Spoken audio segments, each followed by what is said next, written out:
where the moon lights. An excellent day for an exorcism. I'm your number one fan. Hey up and welcome back to Rate Scary and your weekly edition of the latest roundup of horror news. So let's get straight into it.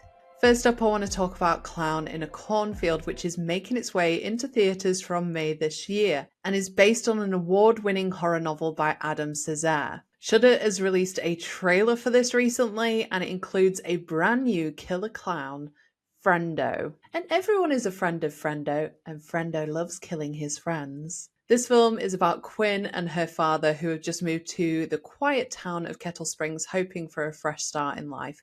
But instead, she discovers a fractured community that has fallen on hard times after the local corn syrup factory has burned down. As the locals are bickering amongst themselves and tensions are boiling over, a sinister, grinning figure emerges from the cornfields to cleanse the town of its burdens, one bloody victim at a time. Welcome to Kettle Springs. The real fun starts when Friendo the Clown comes out to play. I am always up for a new killer clown. We've got Pennywise, we've got Art the Clown, and why not throw another one into the mix? So I am excited for this film. And I'm going to make a real active point of reading Adam Cesare's book before the film comes out too. Next up, Nicole Kidman has yet another film coming out. She seems to be everywhere at the moment, and this is for a film called Holland. And it comes from the same director that created Fresh. If you haven't watched Fresh, go and watch it. It is so unexpected and so brilliant. I will do a deep dive on it on here at some point. And apparently Holland is coming to Prime from the end of March, so not long to wait for this one. And to give you a little snapshot as to what it's about, Nancy, played by Nicole Kidman, has a picture-perfect life in quaint Holland, Michigan. But that crumbles when she and a friend uncover a twisted secret in their midst. Sounds interesting. I Know What You Did Last Summer is set to release this year, and apparently Jennifer Love Hewitt is returning as heroine Julie James, which we kind of knew.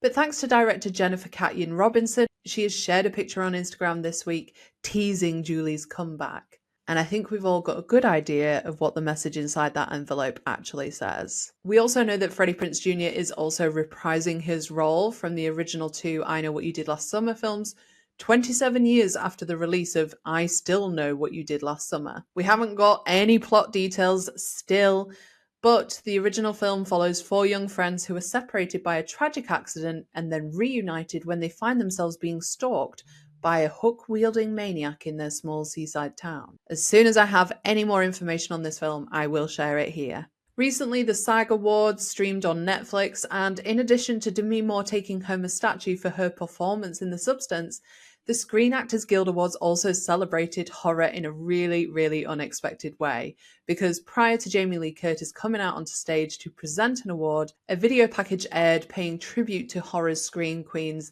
including clips from absolute icons, including Jamie Lee Curtis, but also including Neve Campbell and Jenna Ortega, amongst others. And it really puts the spotlight on classics including Scream, Halloween, Psycho, Nightmare on Elm Street, among others, Night of the Demon, Leprechaun, Chopping Mall, Immaculate Carrie, so many more, because women play such an enormous part in horror. If you haven't seen this, definitely worth checking out. Something else worth checking out, if you are going to see The Monkey, make sure you stick around at the end of the film for a little post-credit surprise. And that is a teaser for Osgood Perkins' next horror film, Keeper. Now, we weren't given a lot in this little teaser trailer, but it is being billed as a dark trip. And apparently Keeper follows a couple as they escape for a romantic anniversary weekend at a secluded cabin. And when Malcolm suddenly returns to the city, Liz finds herself isolated and in the presence of an unspeakable evil that unveils the cabin's horrifying secrets. And all we essentially got to see in that teaser trailer was what looked like a lot of women being tortured, terrified, I don't know what.